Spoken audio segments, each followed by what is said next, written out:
아멘. 오늘 받으실 말씀은 사도행전 8장입니다. 사도행전 8장 1절에서 8절까지 말씀이 되겠습니다.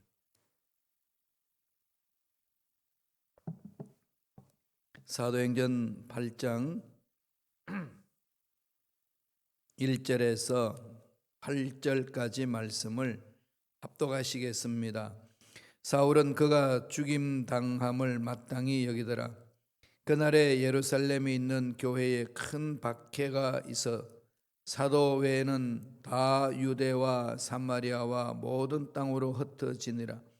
경건한 사람들이 스데반을 장사하고 위하여 크게 울더라. 사울이 교회를 잔멸할세 각 집에 들어가 남은 남녀를 끌어다가 옥에 넘기니라. 그 흩어진 사람들이 두루 다니며 복음의 말씀을 전할세 빌립이 사마리아 성에 내려가 그리스도를 백성에게 전파하니 무리가 빌립의 말도 듣고 행하는 표적도 보고 한 마음으로 그가 하는 말을 따르더라. 많은 사람들에게 붙었던 더러운 귀신들이 크게 소리를 지르며 나가고 또 많은 중풍병자와 못 걷는 사람이 나으니 그 성에 큰 기쁨이 있더라. 아멘. 이 말씀으로 그리스도의 고난에 동참하라 라는 제목으로 은혜 말씀을 나누겠습니다.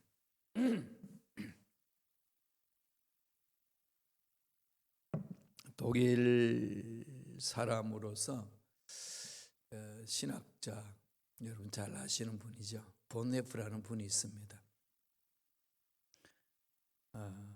참 젊은 날에 하나님 일을 하기 위하여 부르심을 받은 귀한 종입니다. 천재 신학자라고 그러죠. 일찍 박사학위 받고 학생을 가르치면서 헌신했던 그가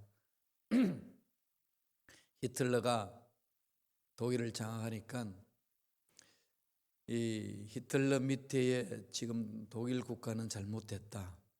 그래서 말씀을 선포하는 게 히틀러를 대항하는 그런 말씀을 선포하고 운동을 했습니다.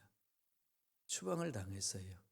추방을 당해서 뉴욕 유니온 신학대학원에 라인홀드 니브의 그 교수의 초청으로 오게 됐습니다. 1년간 미국에서 교수로 생활했습니다. 참 편하게 살 수 있습니다. 전쟁에 소용돌이 들어가지도 않고 하나님이 주신 달란트를 잘 개발할 수 있는 그 위치에 와 있습니다. 여기서 아름다운 가정을 꾸미고 살 수도 있잖아요. 근데 늘 마음속에 질문이 있습니다. 우리 민족이, 내 민족이 지금 히틀러 밑에서 고통을 받고 있는데 나 혼자 이렇게 편안하게 살아도 되는가? 이게 늘 부담이 됐어요. 기도합니다. 그리고 1년 만에 결단하고 돌아가요. 독일로 돌아가서 히틀러를 대항하는 운동을 일으킵니다. 그리고 히틀러를 제거하는 그런 운동에 가담해요. 그래서 결국은 발각이 되어서 부활절 새벽에 교수대에 올라가서 사형을 당합니다. 그렇게 순교를 했어요. 거기 있는 동료들이 막 울고 힘들어할 때에 그들을 향하여 마지막 남긴 말이 있죠. 뒤돌아서 사는 말이 형제들 안타까워하지 말고 두려워하지 마라. 낙심하지 마라. 울지 마라. 내가 내 평생 원했던 날이 바로 이 날이다. 나는 여태껏 하나님을 어렴풋이 만났지만 이제는 얼굴과 얼굴을 보며 만날 수 있는 자리로 간다. 내 평생의 가장 기쁜 날이다. 다시 천국에서 봅시다. 그러면 씩 웃어주고 그렇게 교수대로 사라졌습니다.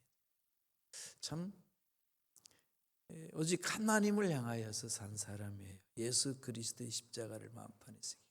그래서 그분이 뭘 많이 강조했냐면 나를 따르라. 우리 예수님이 십자가의 은혜는 너무나도 귀한 거다. 정말로 어마어마한 값을 주고 우리를 사셨다. 십자가 위에서. 따라서 우리는 그 값비싼 은총으로 살아났기 때문에 하나님이 예수님을 십자가에 못 박혀 돌아가시게 하신 그 희생 그때게 하지 말라.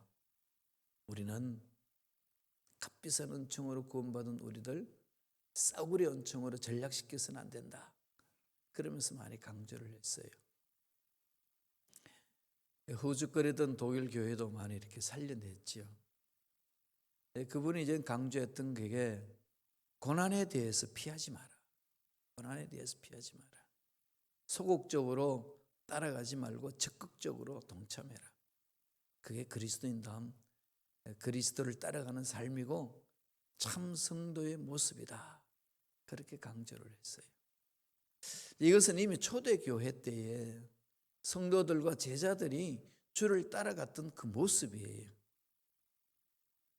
편안한 삶이 아니고 평안을 찾고 영원한 하나님 나라를 바라보고 하루하루를 삶을 살아갔습니다. 어저께 우리 말씀을 봤습니다마는 스데반이 죽어가면서 참 주님의 그 십자가 은혜를 사모하여서 편안하게 순교당하는 모습을 봤습니다. 참 주님의 십자가를 따라가는 자의 삶이 그렇다는 것을 우리는 보았습니다. 오늘 스데반이 죽고 난 이후 그 성도들이 어떠한 그리스도의 남은 고난에 동참하는지를 보여주고 있습니다. 예수를 닮고자 하는 자에게 찾아오는 고난입니다. 고난 면제되지 않나요?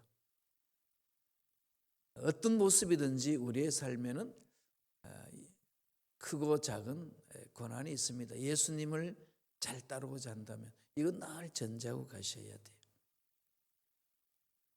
그러나 하나님의 그 십자가의 은혜 속에 들어가서 그 은혜를 깊이 체험하면 이 고난은 문제가 안 됩니다.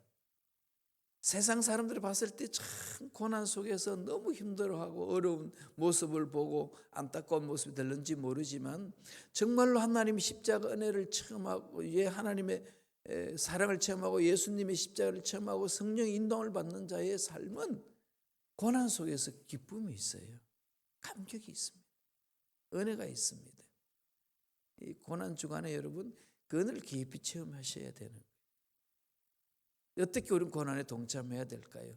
고난이 주는 하나님 은혜가 어떤 것이 있을까요? 첫째로 고난은 성도를 강하게 만듭니다. 약하게 하지 않나요? 어떤 상황이 있어도 흔들리지 않게 만들어주는 거죠. 예수님이 십자가에 못 박혀 돌아가시고 제자들이 너무 두려워서 마가다락방에 모이니까 약 120명이 돼요. 120명 모여가지고 막 저렇게 기도합니다. 주님이 부활하시고 나서 승천하시면서 아버지의 약속하신 것을 기다리라고 하신 말씀을 부여잡고 간절히 기도합니다. 그때 마가다락방에 성령의 노란 기름 부으심이 있었습니다. 땅이 진동하고 혈이발에 불고 불같은 그 성령의 놀라운 능력이 임한 거죠. 성령 충만해서 방언 체험하고 이런 말할 수 없는 은혜 속에 잠겼습니다. 그렇게 급장했던 베드로가 담대함을 얻고 일어서서 말씀을 선포합니다. 그리고 성도들이 막 예루살렘에 모이기 시작하는 거죠. 그렇게 해서 예루살렘 교회가 시작이 되었습니다. 그런 상황 속에 주님이 뭐라고 말씀하셨나 하면 이전에 성령이 임하면 능력을 받고 정인이 된다는 거죠. 정인된 삶을 살도록 하기 위해서 말씀을 주셨습니다.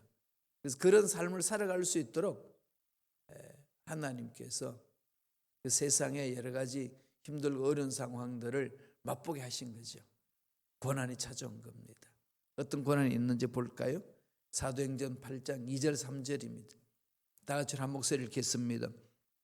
그날에 예루살렘에 있는 교회에 큰 박해가 있어. 사도 외에는 다 유대와 사마리아 모든 땅으로 흩어지니라.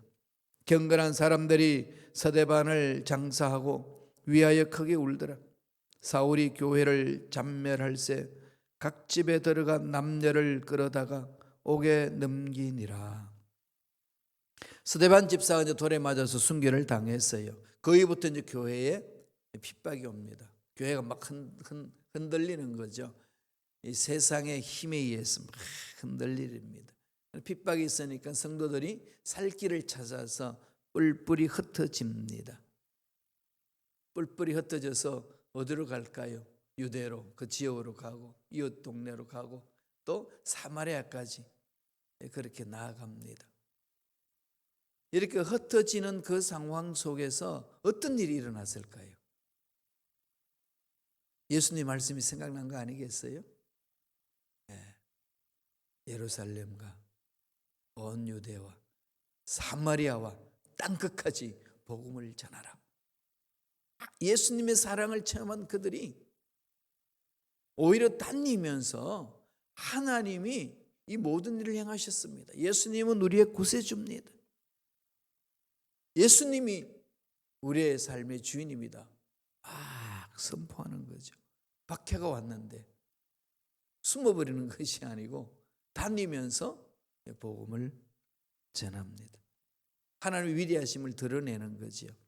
사도행전 4장 21절에 보면은 그 놀란 일들이 일어납니다. 한번 볼까요? 4장 21절. 관리들이 백성들 때문에 그들을 어떻게 처벌할지 방법을 찾지 못하고 다시 위협하여 놓아주었으니 이는 모든 사람이 그 된 일을 보고 하나님께 영광을 돌림이라. 힘들고 어려운 상황 속에 예수님을 나의 구세주로 영접하는 것 잡아가지고 핍박합니다. 그러지 마라. 어떻게 처치할 방법을 모르니까 경고를 합니다. 너 그렇게 하면은 혼나. 정말 이제 감옥 속에 집어넣을 거야. 이렇게 경계를 해주고 놔줍니다. 그러면 가는 곳곳마다 뭐 하나요? 예수님은 내 인생의 주인입니다. 선포하는 거죠. 그렇게 하다가 보니까 성령의 놀란 역동적인 역사로 수많은 사람들이 몰려듭니다. 그 사도행전 2장 41절에 보면은 하나님의 그 말씀을 받은 사람들이 모이기 시작하는데 그때의 성도의 수가 3,000이나 막 몰렸다고 그랬습니다. 3,000명 복음을 전하는데 4장 4절을 보면은 말씀을 들은 사람 중에 믿는 자가 많으니 남자의 수가 5,000이나 되었더라. 3,000, 5,000, 8,000이 모이잖아요. 그죠? 그것도 남자의 숫자만. 가족과 함께, 자녀들과 함께 오면은 뭐 정말 기만 명이 모이는 거죠. 이런 일이 예루살렘에 일어났습니다. 어떻게 해서 그런 역사가 나타났을까요? 성령의 역동적인 역사죠. 그게 이제 박해가 오니까 거기에 모였던 사람들이 뿔뿔이 흩어지면서 주저앉은 것이 아니라 하나님이 우리 인생의 주인 되심을, 예수님이 우리의 모든 죄를 짊어지시고 승리하셨다는 것을 선포합니다. 이 박해 그러면 지금 우리 미국에 사는 저와 여러분은 이 피부로 느끼지 못하지요. 북한을 포함해서 저 중동 지역에는 이런 심한 박해가 있지 않습니까? 몇 년 전에 리비아에서 IS에 의해서 21명의 이집트에 있는 기독교인들이 납치를 당했고 참수를 당했습니다. 그 비디오를 다 찍었어요, 그들이. 그리고 가족들에게 보내주는데 어떻게 보겠어요, 그죠? 그런데 나중에 마음을 가다듬고 그걸 보는데요, 자기 가족이 순교당한 것에 대해서 남편이, 형제가 순교당하는 모습을 보고 이렇게 막 하나님께 영광을 돌렸다고 그래요. 시리에 빠진 것이 아니고. 그 남편이 참수를 당했는데 이제 그건 과부가 됐잖아요. 그 중에 이제 미리암 파르하트라는 사람인데 그 당시 23세였다고 그럽니다, 부인이. 남편을 잃고 나서는 못 봤다는 거예요. 너무나도 이틀 동안 슬퍼했고 IS가 공개한 비디오를 보질 못했어요. 왜 공개했을까요? 잡히면 너희들도 이런다. 그러니까 예수 믿지 마라. 이렇게 핍박하는 거지요. 그래서 그냥 그 가족들이 다 보내주는 겁니다. 보내줬는데 못 보는 거죠. 나중에 정신 차리고 봤는데 보니까 21명이 참수당할 때 다 예수 그리스도를 부정하지 아니하고 예수님이 우리 인생의 주인입니다 고백하는 거예요. 예수님은 그리스도이십니다. 그리고 오히려 자기들을 죽이는 그들을 위하여 기도해 주면서 다 순교당했다는 겁니다. 그래서 그 부인이 그런 고백을 해요. 예수님을 부인하라라고 하는 그 말에 아랑곳하지 아니하고 예수님께 기도하고 용서를 구하는 그 기도서를 들었을 때 자기 남편이 너무나도 자랑스럽고 위로가 되었다는 겁니다. 형제가 참수당한 그 사무엘이라는 성도는 이렇게 말합니다. 우리는 하나님께서 순교자들의 마음을 지켜주시길 기도했습니다. 우리는 그들이 비디오에서 예수님 우리를 불쌍히 여기소서라고 말하는 걸 보고 너무 감격했다는 거예요. 이 하나님의 사랑을 체험한 자들 아니겠어요? 그리스도 남은 고난에 동참하는 자들의 마음은 스데반이 돌 맞아가면서 얼굴이 천사 얼굴 변하는 것처럼 하나님이 주시는 은혜가 있는 거예요. 그럼 두려워할 필요 없습니다. 은혜를 사모하면 돼요. 예수님의 십자가의 은혜를 깊이 사모하면은 힘이 생기는 거지. 이게 바로 고난이 주는 축복 아니겠습니까? 바깥에서 보면 되게 두렵고 무섭고 도저히 감당하지 못할 것만 같은 그런 일인데 그 고난 속에 있는 사람은 그리스도의 사랑에 감격해서 십자가를 바라보기 때문에 용기가 있다는 겁니다. 강하게 만들죠. 고난은 성도를 약하게 하는 것이 아니고요, 강하게 만듭니다. 그래서 고난 앞에 떨지 마시길 바랍니다. 두 번째로 고난은 어떻게 할까요? 전도 열정을 강하게 만들죠. 전도 열정을 갖게 합니다. 예수 그리스도를 나의 구세주를 믿고 난 그 감격이 있는 자들은 삶 자체가 감격이죠. 가장 여러분 인생 기쁜 때가 언제였습니까? 결혼하고 아기 낳고, 그죠? 또 직장 생활하고 사업을 하고 아름답게 삶을 갖고 나갈 때 그것도 참 기쁨이 있죠. 굵직굵직한 선들이 있잖아요. 그런 중에서 정말 기쁜 걸 한번 깊이 생각해 보세요. 어디에서 와서 왜 살고 어디로 가야 되는지 알지 못했던, 정말로 공허했던 내 인생에 내가 왜 사는지를 알게 해주신 예수님을 만났을 때의 감격, 이거 말할 수 없는 거죠. 이거보다 더 기쁜 일이 어디 있겠습니까? 여기서부터 이제 삶이 더 새로워지는 것 아니겠습니까? 예수 그리스도 십자가의 은혜를 사모한 자의 삶은 감격이에요. 정말 기쁨이죠, 그죠? 너무 좋은 거예요, 삶 자체가. 예수를 만나고 난 이후의 삶이 그렇습니다. 그러니까 나는 아직 예수를 믿는데도 아직 기쁨이 없습니다 라는 분은요, 자기 신앙을 돌아보세요. 문제 있습니다. 그 신앙 그냥 신앙생활 한다고 설렁설렁 넘어가지 마세요. 정말입니다. 예수 만난 자의 마음은 달라요. 다릅니다. 그게 없다면 몸부림치세요. 하나님 이 은혜가 내 속에 있기를 원합니다. 그 은혜로 시작하는 거잖아요. 그러니까 그 은혜를 체험하니까 어떻게 합니까? 아무리 힘들고 어려워도 나에게 그 은혜를 주신 예수를 막 자랑하고 싶은 거잖아요. 그게 전도입니다. 삶으로 보여주는 거죠. 오늘 초대교회 성도들 모습이 있습니다. 사도행전 8장이에요. 4절 6절 4절에서 6절의 말씀 볼까요? 다 같이 읽겠습니다. 그 흩어진 사람들이 두루 다니며 복음의 말씀을 전할새 빌립이 사마리아 성에 내려가 그리스도를 백성에게 전파하니 무리가 빌립의 말도 듣고 행하는 표적도 보고 한 마음으로 그가 하는 말을 따르더라. 스데반이 죽고 나서 그 평신도 지도자들이 흩어져서 복음을 전하는데 이 빌립이 사마리아 성까지 내려가 가지고 그리스도를 전합니다. 지금 자기도 순교당할 수 있잖아요. 자기도 돌 맞아 죽을 수도 있습니다. 아랑곳하지 않죠. 이게 십자가의 은혜를 체험한 자에게 하나님이 주시는 힘이에요. 늘 제가 강조하지만 여기에서부터 신앙생활이 시작됩니다. 이게 없이는 신앙생활 못합니다. 그냥 이게 없으면 설렁설렁 하는 거예요. 십자가를 바라보지 못하는 거지요. 꼭 체험하셔서 이 은혜 속에서 살기를 바랍니다. 어떻게 한다고요? 말로 전도하고 삶으로 전도하는 거지요. 삶으로 보여주는 겁니다. 그래서 그 고난 자체가 사람을 약하게 만드는 것이 아니고 더 강하게 만들고 복음을 전하지 못하게 만드는 것이 아니라 오히려 복음을 더 담대하게 전할 수 있도록 힘을 주시는 거죠. 시편도 이 시편 기자가 고백한 내용이 있어요. 119편 71편 보실래요? 고난 당한 것이 내게 유익이라. 이로 말미암아 내가 주의 율례들을 배우게 되었나이다. 막 흔들리고 나면은 이게 지금 다 이게 송도리치 흔들리고 나면은 구할 건 뭡니까? 나를 살려주신 주님밖에 없잖아요. 주님은 딱 붙드는 거죠. 예수님이 오실 날이 가까우면 가까울수록 이 지구촌의 일들은 시끄러워집니다. 세상은 악의 세력들이 이제 망하는 길이니까요. 그러니까 거기에서 망함에서 이제 몸부림치는 거죠. 악한 것들이. 그래서 시끄러워져요. 세상이 시끄러워집니다.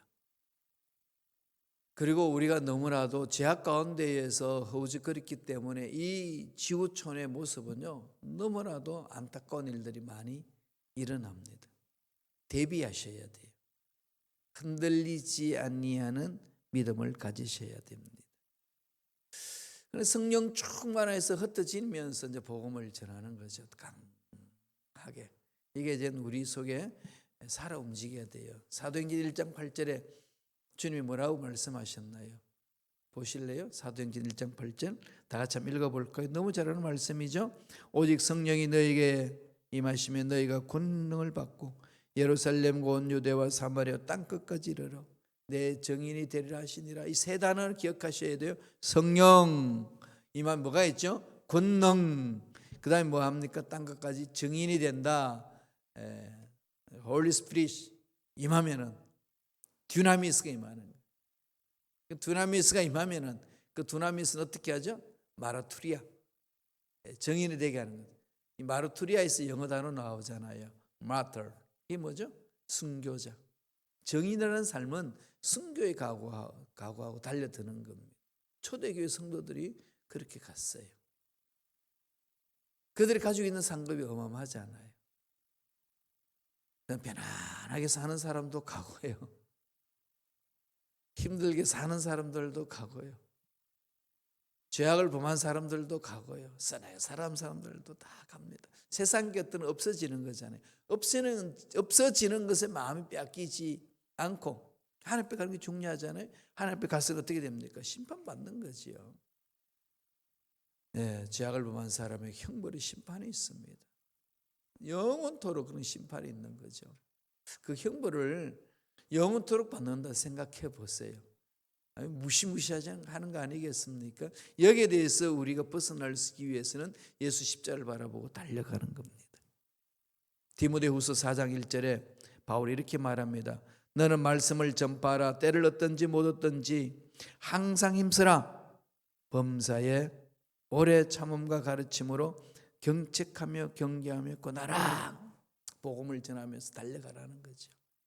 하나님 은혜가 있어야 가능한 겁니다. 그럼 또 하나 세 번째는 어떤 일이 있을까요? 고난이 우리에게 임할 때에, 고난이 우리 앞에 기다릴 때에, 고난이 날 괴롭힐 때에 어떻게 하나요? 은혜를 체험한 자는 성령을 따라가게 합니다.